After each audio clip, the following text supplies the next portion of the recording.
Later, the Jacobs Levy Center is going to be honoring Ray Ball and Philip Brown for their 1968 paper. That was half a century ago. And I still teach this paper in my PhD class, as do most accounting programs. And one of the most interesting things to me is how controversial the topic was at the time. Their paper shows that accounting earnings is associated with the information that's in price. And they spend a lot of time in the paper defending why that might not be the case, because earnings is a large aggregation of information about the business, the core business, but also gains and losses from investments, interest expense related to financing activities, and so forth. And I'm going to begin by having each of the panelists introduce themselves briefly, just so you know a little bit about their background and what perspective they're coming from. And then I'm going to ask some questions, very broad questions, to tee up some of the main differences or trends that might have occurred over the last 50 years. And then we're going to open it up to questions from the audience. So, SP, do you want to start? A brief introduction? Sure. Chris Gacy already introduced. I'm SP Kothari. I'm currently Chief Economist and Director of the Division of Economic and Risk Analysis at the SEC. It's a big change for me. I'm a new kid there. It's only 6 months ago I joined. And prior to that, for 20 years, I was at MIT teaching accounting and finance courses. And in between, for a couple of years, I went to using quant techniques to manage money. But now as a regulator, it's a different world. So let me begin first with a disclaimer, right? The comments today are my own, and they do not necessarily reflect those of the Securities and Exchange Commission, the commissioners, or the members of the staff. Okay. Now, in terms of what is it that we are trying to do over there, as you know, the Commission has delegated the responsibility for accounting disclosure standards to FASB and auditing standards or auditing related issues to PCAOB. The Commission, however, exercises oversight. So what guides the Commission? And our objectives, our mandate is investor protection, fair and efficient functioning of markets, and capital formation. So it is in this context that we care about disclosures that might be either misleading or disclosures that might impede efficient price setting. These concerns are heightened under circumstances that might be especially prone to misleading investors or under circumstances where the availability of information is relatively scarce. So in my 22 plus years of being an accounting and tax research analyst at a variety of different places, as mentioned before, and now at my own place, the mission has been to try and dig through this complex technical stuff that I deal with every day and help make it useful and understandable to my clients or institutional investors so they can make better investment decisions. That's the goal. So my perspective on this comes from being literally every day buried in accounting information.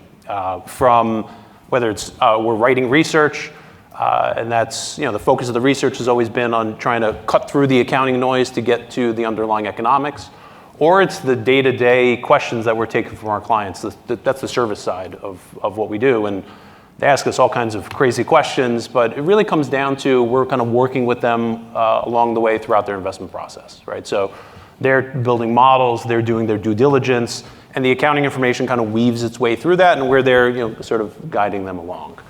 And if the accounting information didn't provide any value, then I'd probably be doing something else. Maybe I'd be the shooting guard for the New York Knicks. Professional water slide tester, I think, was another one that I've been really excited about. So I do think, the accounting information adds value. Otherwise, I don't know why people would be calling me. So I'll leave it at that. Okay. So just the plan, I'm going to have some very broad questions. I'm going to direct them at one person, but anyone can chime in. And then Once we're done with that, we're going to open it up to questions from anyone in the audience. So SP, the first question is for you. One trend in accounting reporting over the last 20 or so years has been reporting non-GAAP information in addition to the GAAP earnings. And it was controversial at first because it was viewed as misleading, firms intentionally trying to mislead. But a lot of firms do it now. It doesn't have that same reputation. Some firms, though, are moving back. They're calling it GAAPification of their financial statements, especially in the tech sector. So could you talk a little bit about non-GAAP or pro forma earnings? Non-GAAP earnings, they are all over. Almost 2/3, if not more, of the firms, when they are disclosing their earnings, they disclose non-GAAP earnings as well as GAAP earnings. And as also Kathy said, the concern initially, they were called also what, street earnings, right? Pro forma earnings. And now the term is non-GAAP earnings. Initially, the concern was that this might mislead investors. So and these non-GAAP earnings, meaning thereby the adjustments to GAAP earnings, are almost always, a very large part of them are positive adjustments. So non-GAAP earnings are larger than GAAP earnings. So the concern was, well, this is going to inflate security prices. And of course, academics jumped at that opportunity. This is like something handed on a platter for academics to engage in that research. And lo and behold, it was very easily discerned that it's not as easy to mislead market, and therefore the prices are not mechanically linked to the non-GAAP earnings. Then, if you ask the management, the argument almost always was that this is conveying core earnings, or this is the recurring stream of earnings.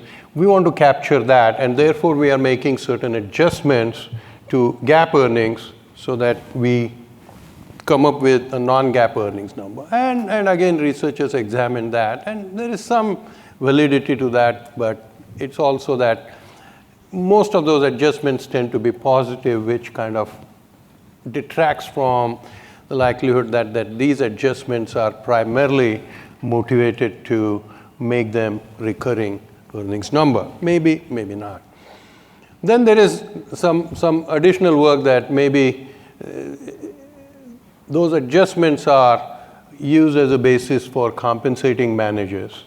And there is some validity to that. Those large adjustments generally are associated with relatively high compensation. So that has been the landscape. Where accounting comes in is, but this extraordinary prevalence of non-GAAP earnings, in my opinion, doesn't bode well for how GAAP accounting has been designed. Because it suggests that it's not meeting the needs of either the market or the managers in terms of coming up with a measure of performance, periodic performance.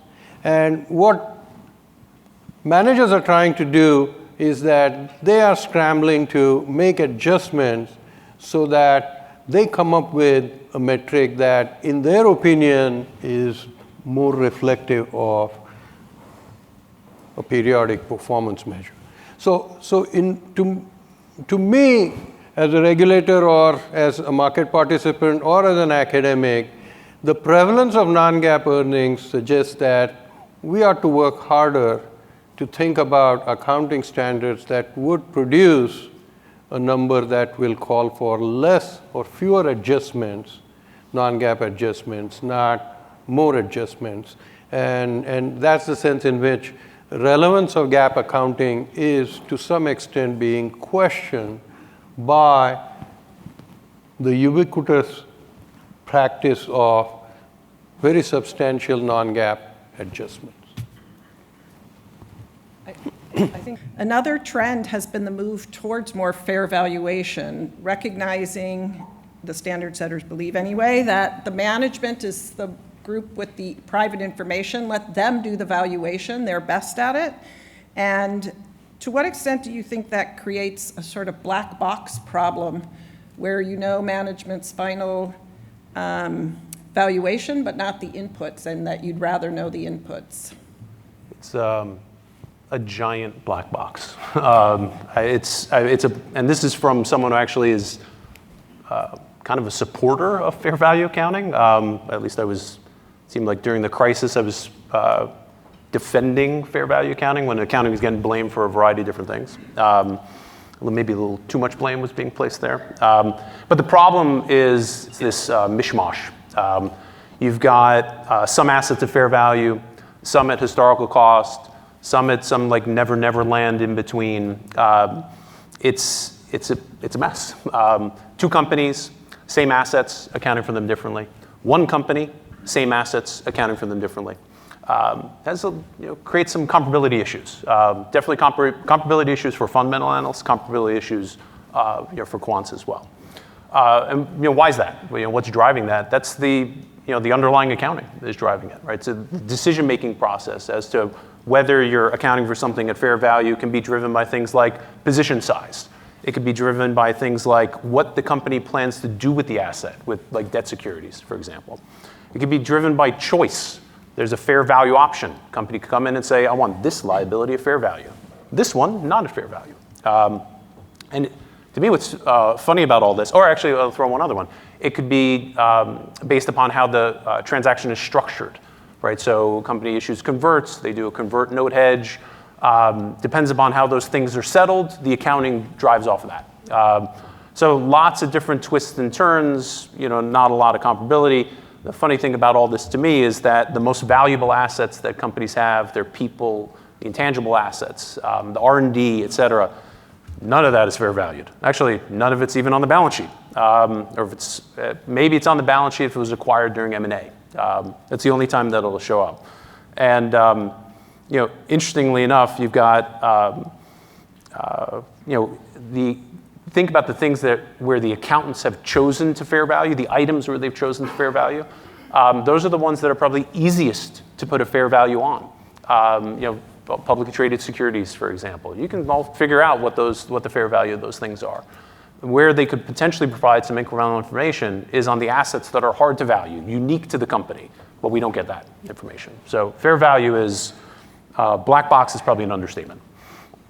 First, you made reference to earlier a study that showed that non-GAAP didn't have an impact on values. And I just want to point out that doesn't necessarily mean, and I direct this to Dr. Kothari primarily, since it's your duty now to look out for retail investors, that it's not reflective of any proof that this isn't hurting retail investors, because it may reflect a transfer from retail investors to sophisticated investors. So retail investors may be acting on what may appear to be some kind of hype from non-GAAP, and then that money gets taken from them by sophisticated investors. Second comment, now I haven't looked at this in a long time, but if I remember correctly, tell me if I'm wrong before I make the question. With FAS 123, if a company has warrants outstanding, or even employee stock options outstanding, and the stock goes up, they have to actually report a loss as the stock has gone up. Is that accurate? No. That's not coming out of current period reported earnings when the stock increases? No. Okay, so never mind on the second part. Okay. The first part, you said that even if non-GAAP earnings do not affect prices, it might still have the potential to harm certain investors, right? That's the question. And to use the term from economics or from finance, we call that investors are price protected.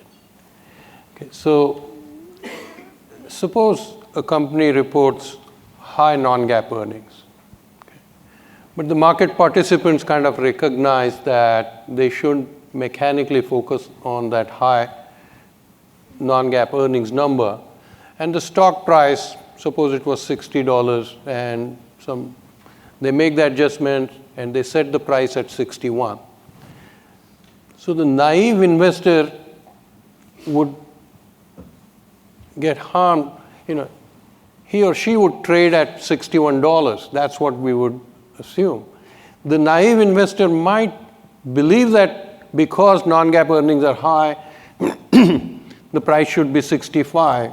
And suppose they buy a lot of stock, or conversely, in other cases, they sell a lot of stock, but they would always be buying or selling at that efficient price. So they might feel disappointed that they bought a lot at 61 and it didn't go to 65 that they thought it would. But they are not harmed because they don't systematically lose either. They are disappointed, I understand that. And to the extent that that utility is affected, I get it, that that would be a harm that is caused. But financially at least, they are neither better off nor worse off because the market participants have figured out and the price that has been set is what we call efficient price. So I would just say, just real quick, because non-GAAP is an area that we get a lot of questions from very sophisticated investors. And they struggle with, I think, a couple things. The main one is the inconsistencies. When they're looking across companies, they're like, this company makes 8 adjustments to get to its non-GAAP. This company over here makes 15 adjustments to get to its non-GAAP. And as mentioned before, those adjustments typically take the number higher, not lower. So which of those are good adjustments?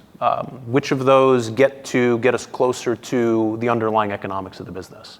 And that is, I'm telling you, it's like a constant struggle. Even with very simple things. EBITDA. I think everyone could know what the acronym stands for.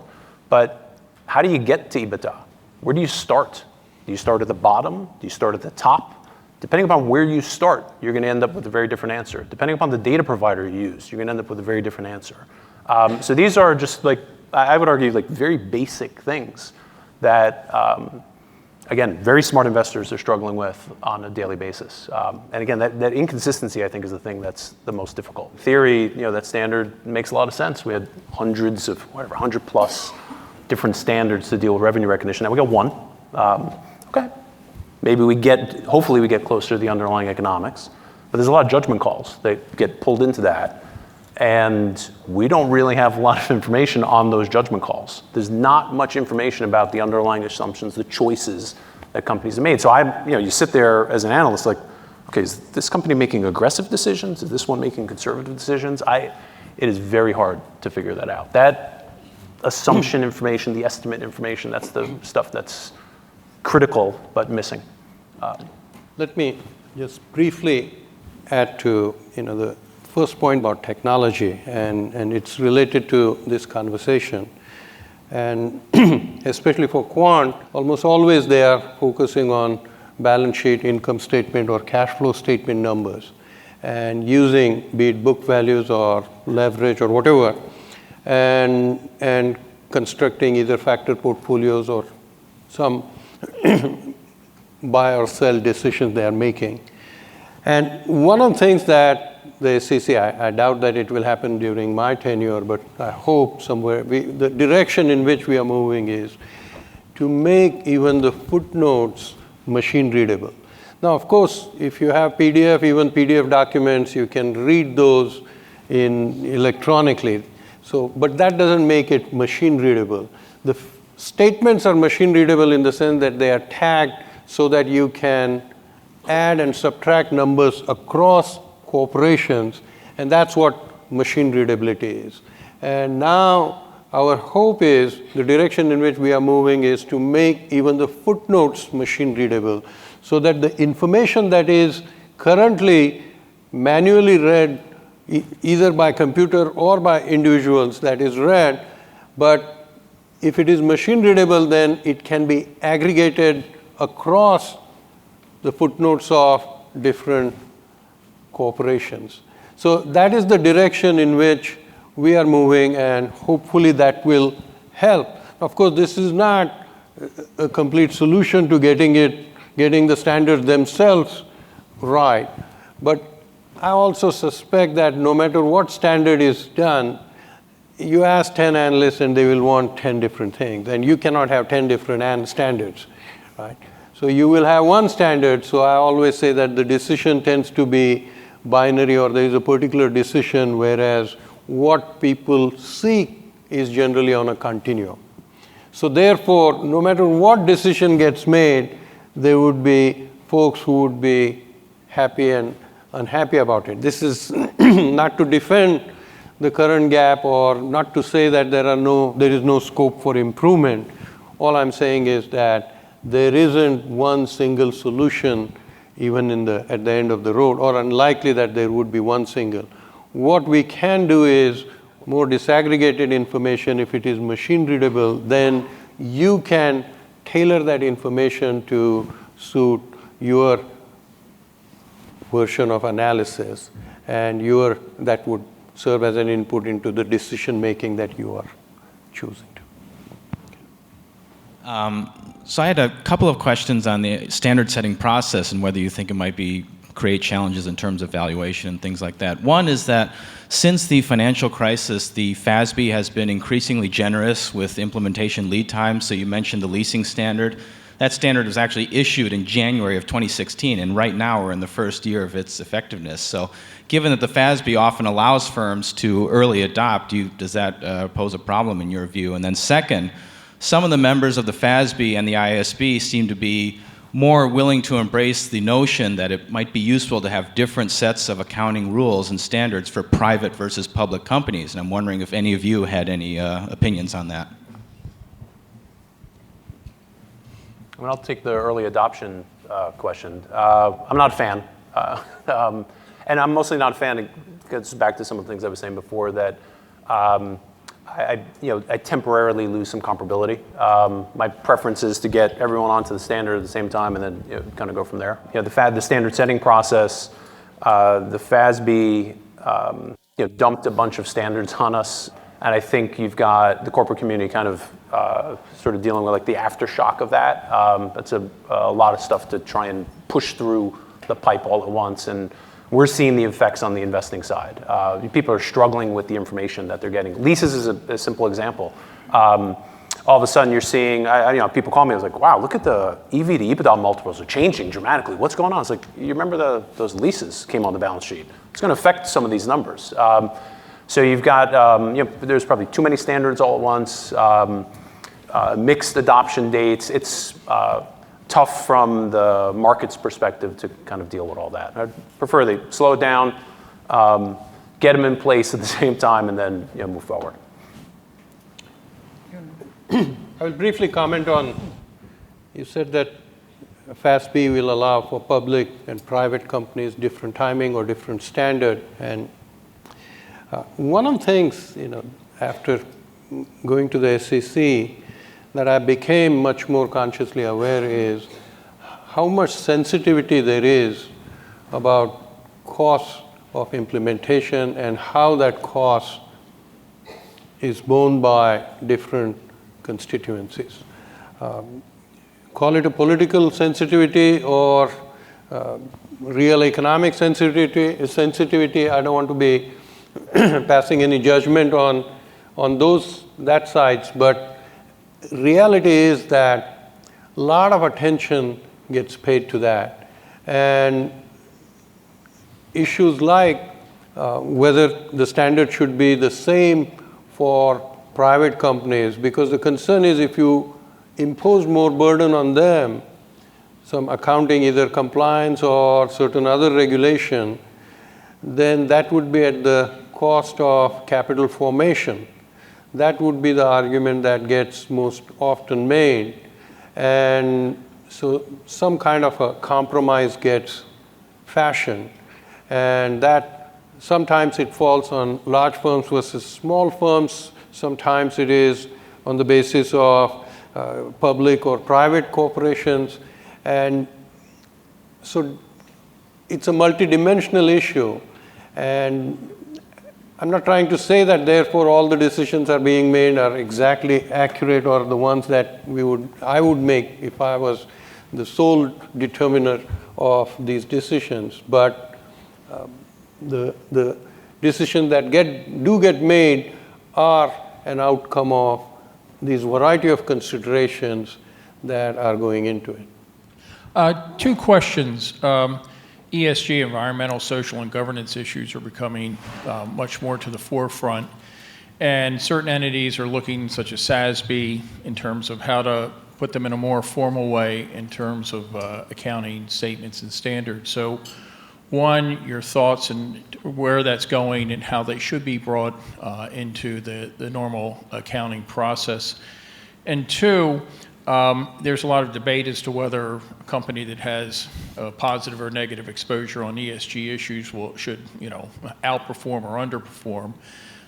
One thought is that some of the things that firms are doing, it's almost, if they're doing things that are risky, that there's a put option that they've sold, if you will, in terms of something that's inherent in the numbers that's going to blow up at some time in the future. And so my question there would be, is there anything that you're seeing in terms of the accounting data that's being reported that might be an indication of a future risk of firms? So two questions. One, generally, where you think the accounting's going, and two, are there any specific indicators you've seen that highlight real risk to companies that might not be priced in the market right now? Where is accounting going with respect to ESG? I think right now it is in the realm of disclosure. ESG is, to a large extent, corporate decisions about what is it that they want to do. And now, if there are some environmental costs, should those be required to be disclosed?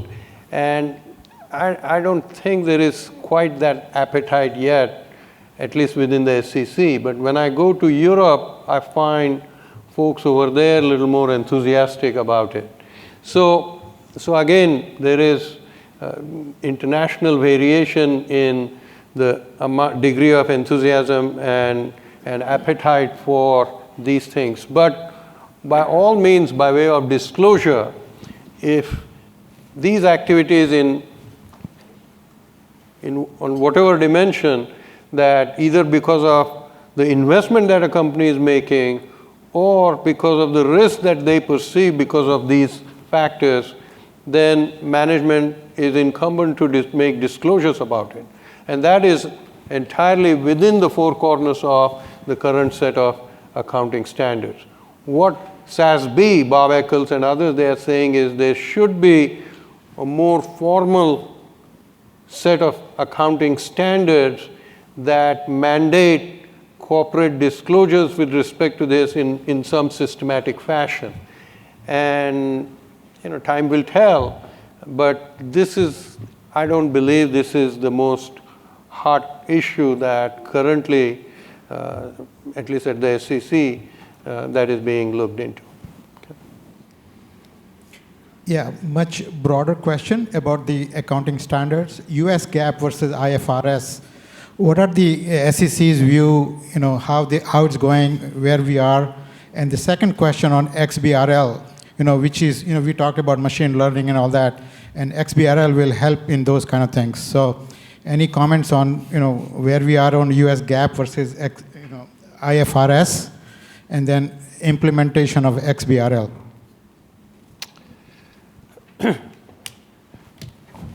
This accounting standards is not directly under my purview, so some of these comments are what I have absorbed by being at the SEC and learned about what our Office of Chief Accountant and within the SEC, how we are thinking about it.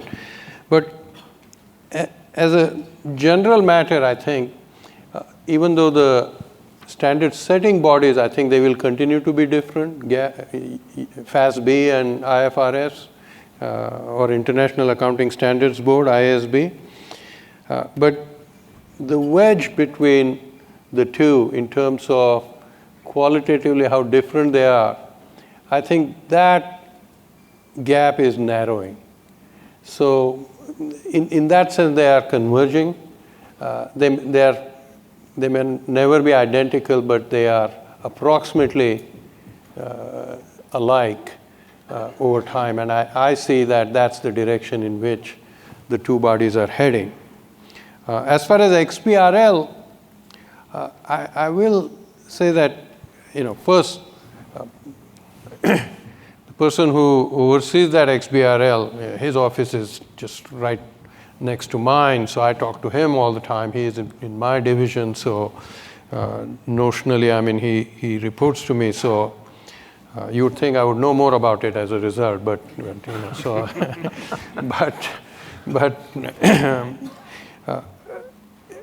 so his view at least is that XBRL, which has been, 30, 40 years old now, it's kind of outdated, and we need to move into the next genre.